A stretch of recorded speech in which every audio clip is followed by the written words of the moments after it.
Welcome. Today we are diving into a truly unsparing passage from the Apostle Paul's letter to the Romans. This is a text that, frankly, offers no place to hide. So let's get right into it.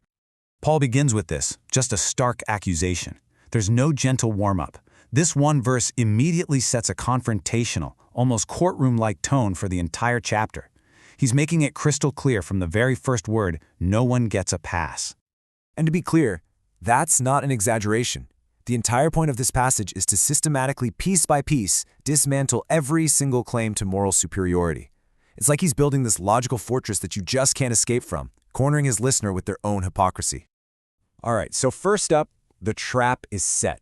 Now, to really appreciate the genius of what Paul is doing here, you have to see how he sets the stage. This opening, it isn't just an argument. It's a carefully constructed trap. And it's designed specifically for anyone who feels pretty good about themselves, morally speaking. Okay, so you have to picture the scene here. The historical context is absolutely crucial. Paul is writing to a mixed church in Rome, both Jewish and Gentile believers. Now, in chapter 1, he's just gone through this long list condemning the sins of the pagan Gentile world. You can just imagine a Jewish listener nodding along thinking, yeah, get them, condemn those people. But then comes Romans 2.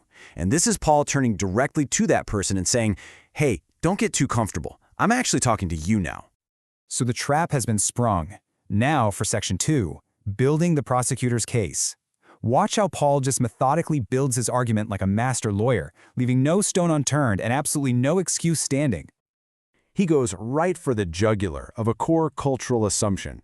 See, many in his Jewish audience believed that just having God's law, the Torah, automatically put them in the right. It gave them a kind of moral advantage. And Paul comes in and just shatters that logic. He says possession is irrelevant. It's obedience that matters. And by that standard, well, everyone falls short.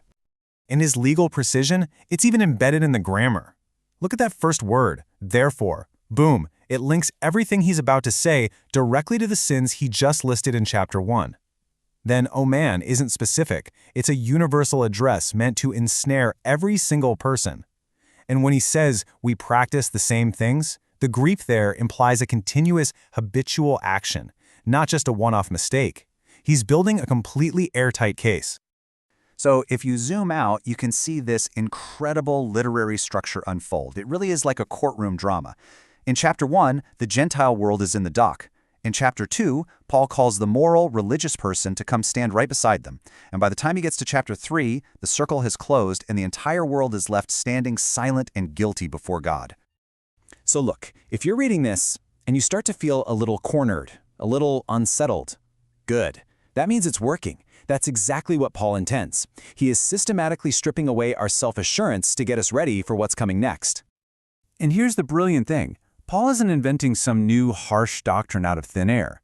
He's grounding his entire argument in his audience's own scriptures. He's essentially using their law against their self-righteousness. He's just reminding them of what the Psalms and Proverbs and Deuteronomy have been teaching all along. God judges impartially, he weighs the heart, and he repays everyone according to what they've done. All right, the external case has been made. But now, Paul's argument goes even deeper. We're moving from the courtroom evidence to the profound theological implications. We're about to expose the heart's secrets. You have to see where this fits in the grand story. Romans 2 serves a very specific function. It is the diagnosis, and it's a severe, unflinching one. Paul uses the law like a theological MRI scan to show the true depth of the disease, our total inability to be righteous on our own. It's meant to force us to see how desperately we need the cure he's about to announce in chapter 3. So what are the huge, unavoidable takeaways here? First, guilt is universal, no exceptions. Second, God's justice is impartial. He is not impressed by our religious resume. And third, and this is critical, judgment is based on our inner reality, our heart, not just going through the motions, which all points to the total failure of our own efforts to save ourselves. And right in the middle of all this, we find this stunning theological reversal. We often think of God's kindness and patience as, soft, passive, tolerant. Paul says, no way. God's kindness is an active force. It's a powerful tool designed to shatter our pride and lead us to repentance. It is not permission to keep sinning. It is a summons to change. Okay, I know. Paul has painted a really bleak picture of human inability. If we're all guilty and our best efforts are worthless, you have to be asking, where is the hope? Well, he reveals the good news not by changing the subject, but by creating a powerful contrast. It's a fair question, right? Where is Christ in all of this? His name isn't even mentioned. But here's the thing. He is everywhere in this passage. You have to think of it like a silhouette. His perfection is revealed by the empty space, by the gaping hole left by our constant failure at every single point.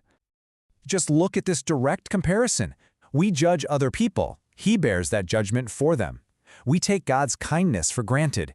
He is the perfect embodiment of that kindness. Our works utterly fail to save us. His one work on the cross is the only thing that can justify us. And that is the key. The profound, unsettling darkness of Romans 2 is the very thing, the black velvet canvas, that makes the diamond of Christ's righteousness just glow with this blinding brilliance. And so we arrive at the end of Paul's argument. The case has been made. All the excuses have been silenced. It's time for the verdict, the storm, and finally, the sunrise. As we said before, you can really think of Romans 2 as a kind of theological MRI.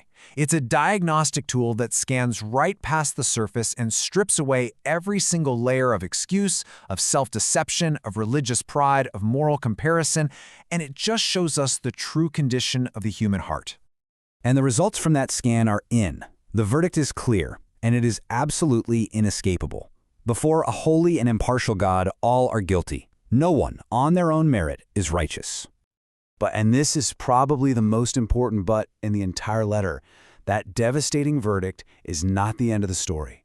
Its purpose isn't to crush you with despair. It's meant to crush your pride, to eliminate every other possible escape route, and to drive you to the only hope you have, the one who stood in the dock and took the judgment that you deserved. Ultimately, maybe the best way to see it is this. Romans 2 is the storm. It's the necessary, maybe even violent storm that clears the air of all our self-righteous illusions.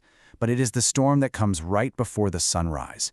And when that sun rises in Romans chapter 3, we see that Christ himself is the horizon, the source of all our light and all our hope.